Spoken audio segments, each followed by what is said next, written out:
নমস্কাৰ ঘৰত থাকক সুৰক্ষিত থাকক ৰিব্ৰিব মুন্মিহঁতৰ শেষ নোহোৱা কাহিনী কিতাপখনৰ চতুৰ্থ কাহিনীটোৰ আজি শেষ অংশ পাঠ কৰিবলৈ ওলাইছোঁ। বিব্বিবৰ কথাৰ উত্তৰ নিদি ৰিব্ৰিবে একেদৰে মুন্মিৰ ওচৰ পালে। চিঞৰি চিঞৰি গাত জোকাৰি হেঁচুকি কিবা কৈ তাইক টোপনিৰ পৰা উঠালে। দীঘল এঙামুৰি এটা কাঢ়ি চকু দুটা মোহাৰি মোহাৰি মুন্মিয়ে মোলায়েম সুৰধু দিলে। কি হলো বা? বিব্বিবৰ মুচকুচালৈ দেখুৱাই ৰিব্ৰিবে মুন্মিক সুধিলে, প্ৰতিশোধ নাই লোৱা? ল'ম। তেনেহ'লে এইবোৰ কি? মুচ। কোনে আঁকিলে? মই কি জানো। তই আঁকা নাই? নাই। তেনেহ'লে কোনে আঁকিলে? বাপাই আঁকিছে নেকি? বাপাই কিয় আঁকিব? আমাক বাপাই ইমান মৰম কৰে। তেনেহ'লে মায়ে আঁকিছে নেকি? মায়েওতো আমাক বহুত মৰম কৰে। তেনেহ'লে পুতপুতে আঁকিছে নেকি? ধুৰন্ধৰ কেঁচুৱাই ছবি আঁকে।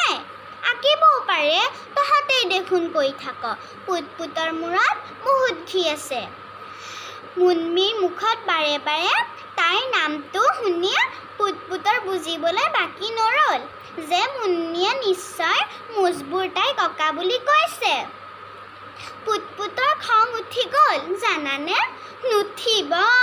তাইতো চব কথা কাণ্ড নিজ চকুৰেই দেখিছে। তাই কথা ক'ব নোৱাৰে বাবেহে। খঙতে পুতপুতে মুন্মিক দেখুৱাই ৰিব্ৰিবক ক'লে, বা অৰ্থাৎ ৰিব্ৰিবা তাইক মাৰা।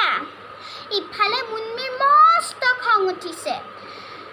তাই পুতপুতৰ ফালে চকু ঘোপা কৰি চাই ক'লে, বা মোক মাৰিব লাগে বান্দৰী। অলপ ৰৈ মুন্মিয়ে আকৌ ক'লে, তোক মৰম কৰিয়ে ভুল কৰিলোঁ। তোৰ মুখতো মুচ আঁকিব লাগিছিল।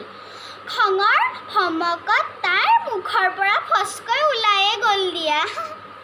লগে লগে ৰিব্ৰিবে চিঞৰি উঠিল, তাৰ মানে আমাৰ মুচবোৰ তয়ে আঁকিছ হা? ৰহ তোক আজি। ৰিব্ৰিবে মাৰিবলৈ মুন্মিক খেদি গ'ল। হাহাকাৰ চিঞৰ বাখৰ শুনি মাক বাপেক দুয়ো ইতিমধ্যে ঘটনাস্থলীত উপস্থিত। সুযোগ বুজি মুন্মিয়ে একেজাপে মাকৰ কলাত উঠিল। নিৰাপদ আশ্ৰয়। ৰিব্ৰিবে ঢুকি নাপায়। ৰিব্ৰিবেও দৌৰি বাপেকৰ কাষ পালে। বাপা মোক কোলাত লোৱা। বাপেকে ল'লে। মাৰ ওচৰলৈ যোৱা। যেন দুই যোদ্ধাই ঘোঁৰাত উঠিহে যুদ্ধ কৰিছে। ৰিব্ৰিবৰ কথা মতে বাপেক আগুৱাই গ'ল। লগে লগে মুন্মিৰ হুংকাৰ, চাবা কিন্তু বাপা তোমাক কি কৰোঁ। গতিকে বাপেক ৰৈ গ'ল। এইবাৰ ৰিব্ৰিবৰ চিঞৰ, ৰৈ গ'লা কিয়? তাকে দুই মহৰ যুঁজত বিৰিণাৰ মৰণ বুলি কোৱা হয়। তৰ্জন গৰ্জনৰ মাজত আমাৰ আপাটো বিৰিণা বনৰ দৰে ঠক ঠককৈ কঁপি থাকিল জানানে? দুখেই লাগে দিয়া। বাপেক হোৱা কি সহজ কথা।